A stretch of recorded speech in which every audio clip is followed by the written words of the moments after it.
సోదరీ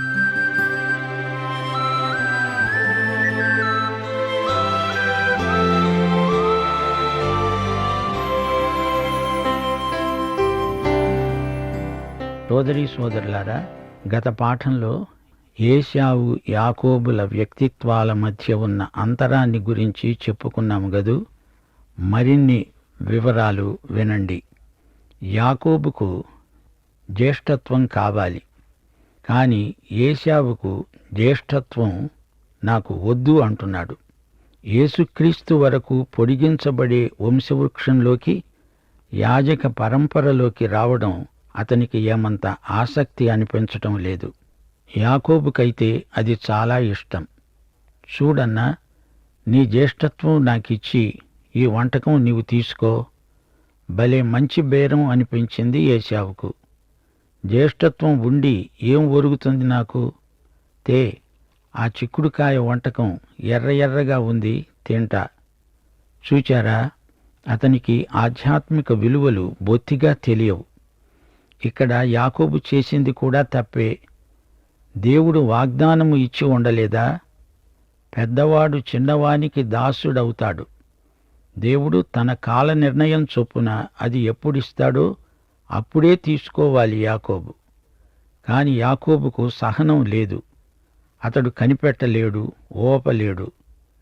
దేవుడు వాగ్దానం చేసిందే అయినా దేవుడు ఇవ్వకముందే ఎగబడి దాన్ని లాక్కోవడం దేవుని దృష్టిలో తప్పు. దానికోసం యుక్తి, మోసం, బేరం ఏమిటిదంతా? దేవుడు ఎలాగూ ఇస్తాడు. అంతవరకు కనిపెట్టి ఉంటే బుద్ధిమంతుడు. అయితే ఈ చేష్ట ద్వారా అనవసరంగా మోసగాడు అని పేరు తెచ్చుకున్నాడు. దేవుడిచ్చేదేమిటి? నాకు తెలుసు అది ఏశావు నుండి ఎలా సంపాదించుకోవాలో అనుకొని దేవుణ్ణి అవమానపరిచాడు. అది అసలు సంగతి. యాకోబు పేరుకే దురాక్రమణదారు అని అర్థం. దేవునితో నిమిత్తం లేకుండా తన పని తాను నిర్వహించుకోగలను అనే ధీమా యాకోబుకు ఉంది. అది దేవునికి ఇష్టం లేదు. దేవుడు యాకోబు నెత్తిన మొట్టి పాఠం నేర్పడానికి లాబాను దగ్గరికి పంపాడు. అక్కడ కూడా ఉపాయంతో విజయం సాధిస్తాననుకున్నాడు. యుక్తిపరుడు యాకోబు. ఇక్కడ యాకోబు ఏశావు జ్యేష్ఠత్వాన్ని సంపాదించాడు. ఏశావు తన జ్యేష్ఠత్వపు హక్కును నిరాకరించాడు. కూర్చుని బాగా తిన్నాడు, తాగాడు, త్రేన్చాడు. సోదరీ సోదరులారా, నేటికీ మన మధ్య ఏశావు మనస్తత్వం గలవారు ఎందరో ఉన్నారు. వీరికి ఆధ్యాత్మిక విలువలేమీ పట్టవు. దేవుని ఆత్మచేత నడిపించబడిన వారే దేవుని పిల్లలు. ఆధ్యాత్మిక దృష్టి లేనివారు దేవుని ముత్యాలను కాళ్ల కింద వేసుకొని తొక్కుతారు. ఏశావు వైఖరి ఎంత తప్పో యాకోబు వైఖరి కూడా అంతే తప్పు. పైపెచ్చు అది పాపం కూడా. జ్యేష్ఠత్వం సంపాదించడం మాత్రమే కాదు, దాన్ని సరైన పద్ధతిలో సంపాదించటం ముఖ్యం. అది సంగతి. సరే, ఇప్పుడు 26వ అధ్యాయంలోకి వచ్చాము. దేవుడు ఇస్సాకుకు తన వాగ్దానాన్ని పునరుద్ఘాటిస్తున్నాడు. రిబ్కాను గురించి ఇస్సాకు అబద్ధం చెబుతున్నాడు. గెరారులో ఇస్సాకు తిరిగి అతడు బెయర్షపాకు వెడతాడు. ఈ అధ్యాయంలో ఇస్సాకు జీవితంలో అట్టే గొప్ప విశేషాలేమీ లేవు. అంత ఆసక్తిదాయకమైన ఘట్టాలు ఈ అధ్యాయంలో ఉన్నట్లే అనిపించదు. అబ్రాహాము జీవితం, ఆ తరువాత యాకోబు జీవితం, వీటి మధ్య ఇస్సాకు గాథ. ఇస్సాకు చేసిందల్లా బావులు తవ్వించటం. అయినా ఇందులో కూడా మనకు పాఠాలు నేర్చుకోవడానికి ఎన్నో ఉన్నాయి. రోమాపత్రిక 15వ అధ్యాయం 4వ వచనం, ఓర్పు వలన, లేఖనముల వలని ఆదరణ వల్ల మనకు నిరీక్షణ కలగటానికి పూర్వమందు వ్రాయబడినవన్నీ మనకు బోధ కలిగే నిమిత్తము రాయబడి ఉన్నాయి.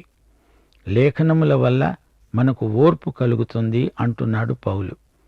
అబ్రహాము, యాకోబు, దావీదు మొదలైన వారి జీవితాలు మనకెంతో ప్రోత్సాహము, ప్రోద్బలము కలిగిస్తాయి. అలాగే ఇస్సాకు జీవితం కూడా మనకు ఎన్నో పాఠాలు నేర్పుతుంది. ఎన్నో హెచ్చరికలిచ్చి హితోపదేశం చేయగలదు. 2 తిమోతి 3:16-17 చెప్పినట్లు దైవజనుడు సన్నద్ధుడై ప్రతి సత్కార్యమునకు సిద్ధపడి ఉండునట్లు దైవావేశము వలన కలిగిన ప్రతి లేఖనము ఉపదేశించడానికి, ఖండించడానికి, తప్పుదిద్దటానికి, నీతియందు శిక్ష గరపటానికి ప్రయోజనకరమై ఉన్నది. ఇదే అవగాహనతో ఆదికాండం 26 ప్రవేశిస్తున్నాము. అబ్రహాము కాలంలో వచ్చిన మొదటి కరువుగాక మరొక కరువు ఆ దేశంలో వచ్చింది. అప్పుడు ఇస్సాకు గెరారులో ఉన్న ఫిలిష్తీయుల రాజైన అబీమెలెకు దగ్గరికి వెళ్ళాడు. ఒకసారి కరువు వచ్చినప్పుడు అబ్రహాము, లోతు ఈజిప్టుకు పారిపోయిన సంగతి మీకు జ్ఞాపకముంది కదూ. అక్కడ యెహోవా ఇస్సాకుకు ప్రత్యక్షమై అన్నాడు, నీవు ఈజిప్టుకు వెళ్ళవద్దు, నేను నీకు చెప్పే దేశంలోనే ఉండు. ఒకసారి ఇస్సాకు తండ్రి అబ్రాహాము కరువు వచ్చిందని చెప్పి ఈజిప్టుకు పారిపోయాడు. తండ్రి పోలికే కొడుకు, తండ్రి బలహీనతలే కొడుకుకు వస్తాయి. పాపం తరాల మధ్య అంతరాన్ని చూడదు, అది తరం నుండి తరానికి సంక్రమిస్తుంది. తండ్రి చేసిన తప్పులే కొడుకు చేస్తాడు. ఏదో అద్భుతం జరిగితే తప్ప తల్లిదండ్రుల చాలు పిల్లలకు వచ్చి తీరుతుంది. దేవుడు ఇస్సాకుతో అంటున్నాడు, నేను నీకు తోడై ఉండి నిన్ను ఆశీర్వదిస్తాను. నీకు నీ సంతానానికి ఈ దేశాలన్నీ ఇచ్చి, నీ తండ్రి అయిన అబ్రహాముతో నేను చేసిన ప్రమాణము నెరవేర్చి, ఆకాశ నక్షత్రాల వలె నీ సంతానాన్ని విస్తరింపజేసి ఈ దేశాలన్నీ నీ సంతానానికి ఇస్తాను. నీ సంతానం వలన సమస్త భూలోకమందలి సమస్త జనులు ఆశీర్వదించబడతారు.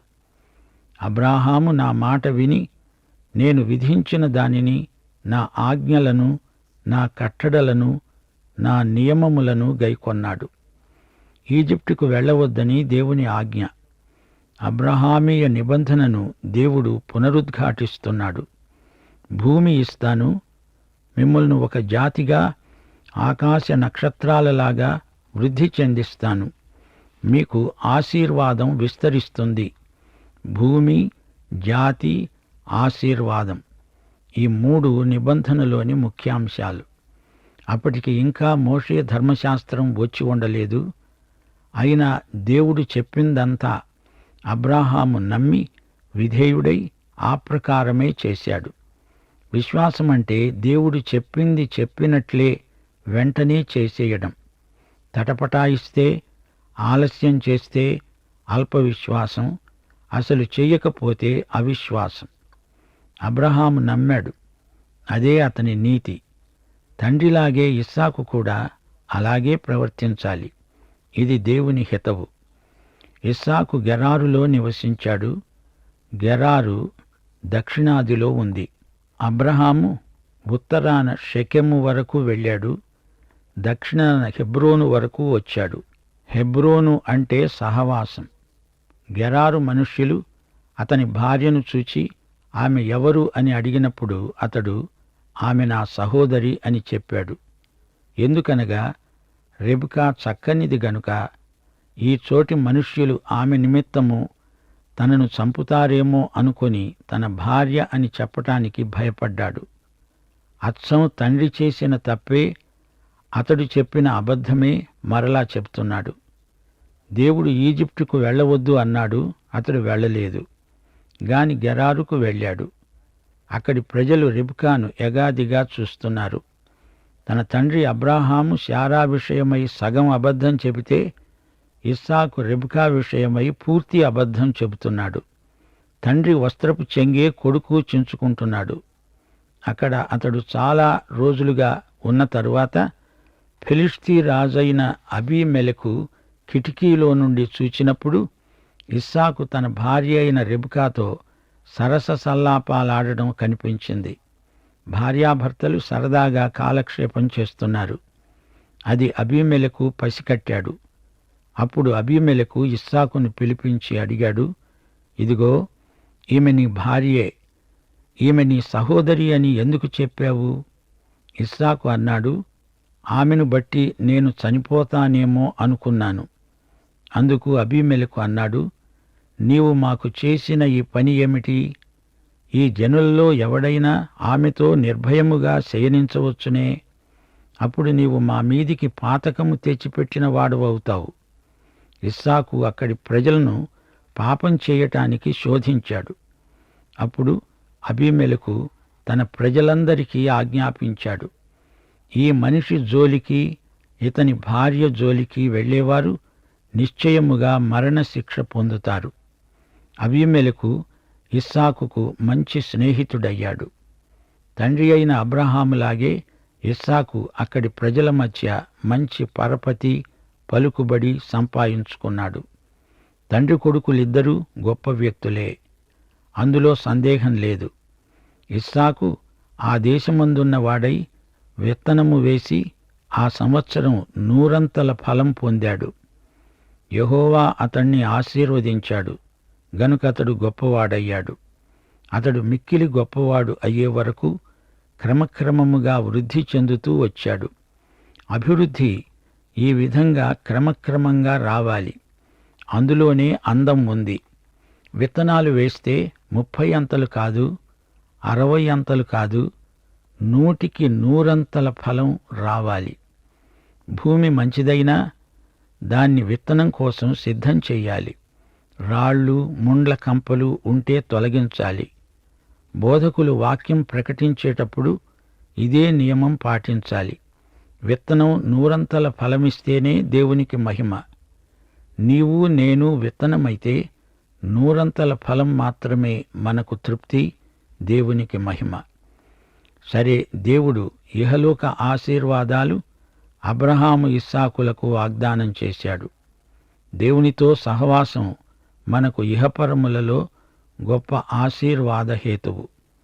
అయితే విశ్వాసులమైన మనకు ఎఫెసీ 1 అధ్యాయం 3వ వచనం ప్రకారం దేవుడు పరలోక విషయములలో ఆత్మ సంబంధమైన ప్రతి ఆశీర్వాదము అనుగ్రహించాడు. దేవునితో నడిచేవారికి ఆధ్యాత్మిక ఆశీస్సులు కోకొల్లలు. అబ్రహామును, యాకోబునే కాదు, దేవుడు ఇస్సాకును కూడా ఎంతో ఆశీర్వదించాడు. అబ్రహాము, ఇస్సాకులు తండ్రి కుమారులు.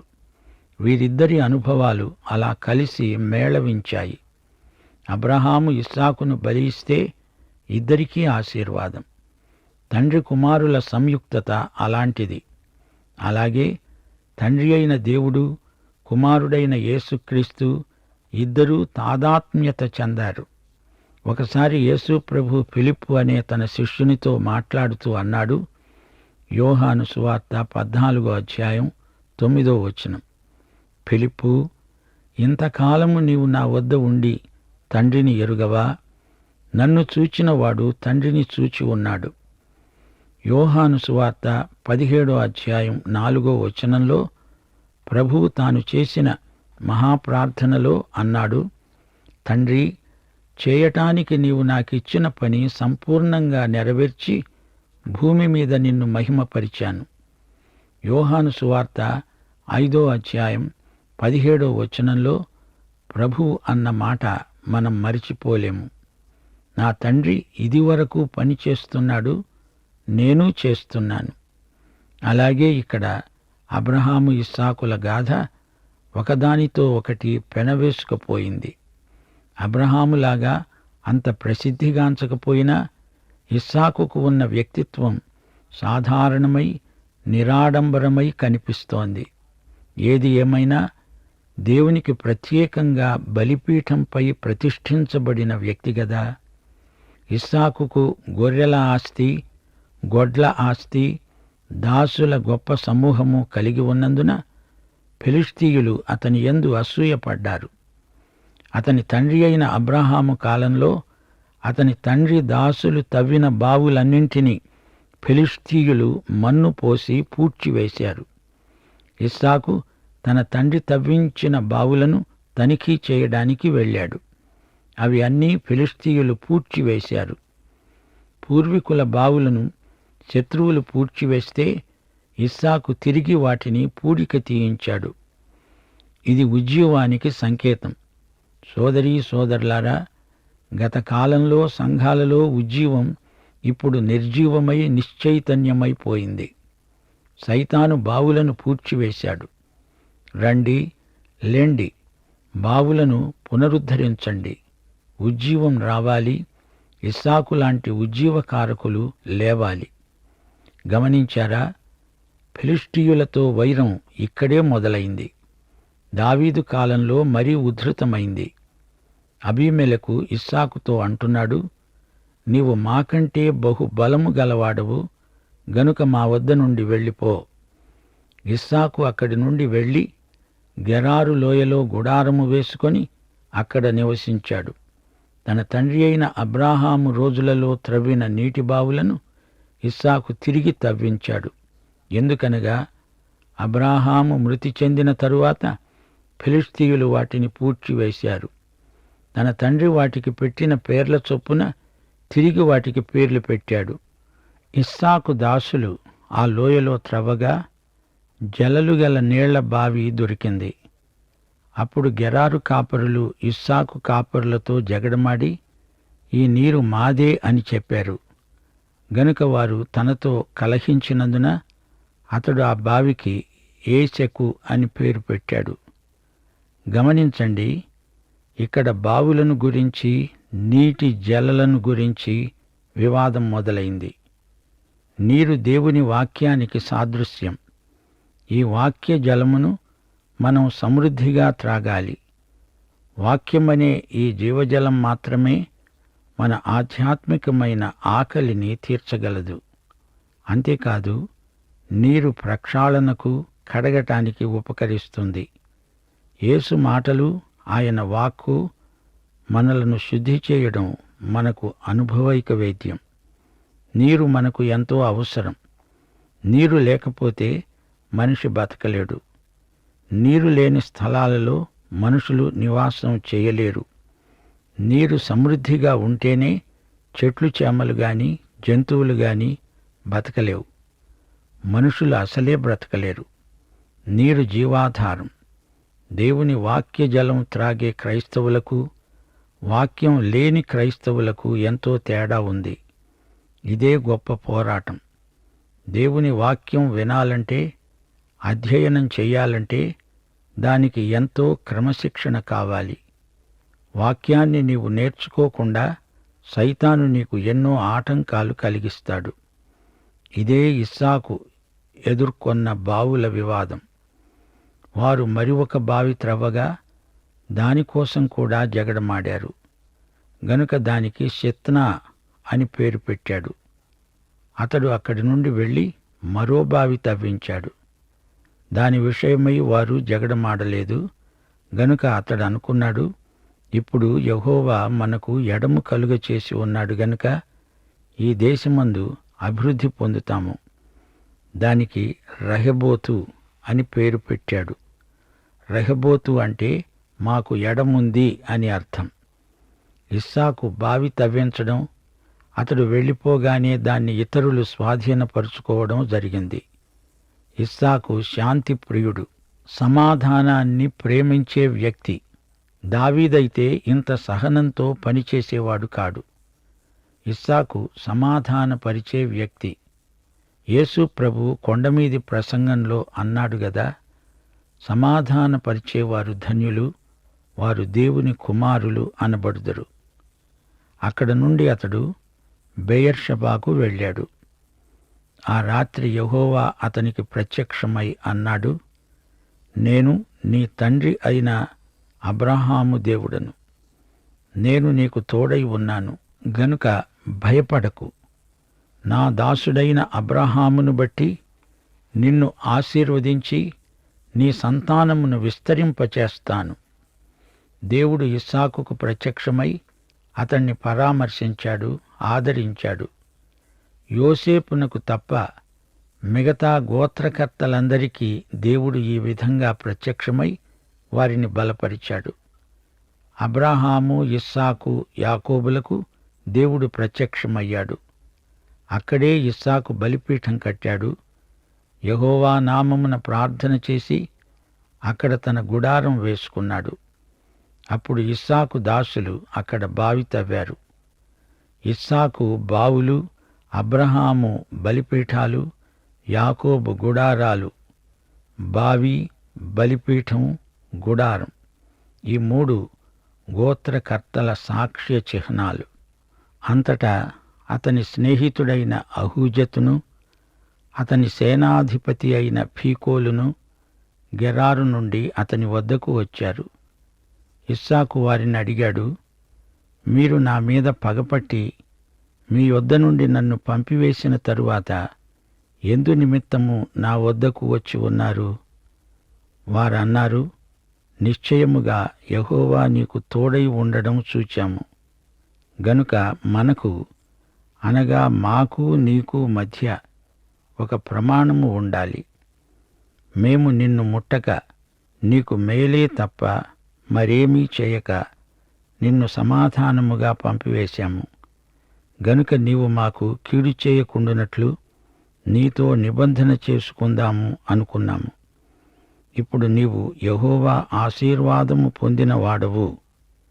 ఇప్పుడు మనం ఆదికాండం 26వ అధ్యాయం 29వ వచనం వరకు వచ్చాము. మరికొన్ని వివరాలు వచ్చే పాఠంలో. ప్రార్థన చేసుకుందాం.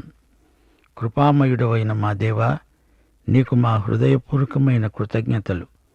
మేము నేర్చుకున్న ఈ పాఠం మా జీవమునకు భక్తికి ఆధారమై మమ్మలను ఉజ్జీవపరచునట్లు నీ కృప మాపై వర్షించుమని, రోగగ్రస్తులను ముట్టి బాగు చేయమని, ప్రతి సమస్యలో ఉన్న వ్యక్తికి విడుదల ప్రసాదించుమని యేసుక్రీస్తు వారి దివ్యనామమున ప్రార్థన చేస్తున్నాము తండ్రి. ఆమేన్.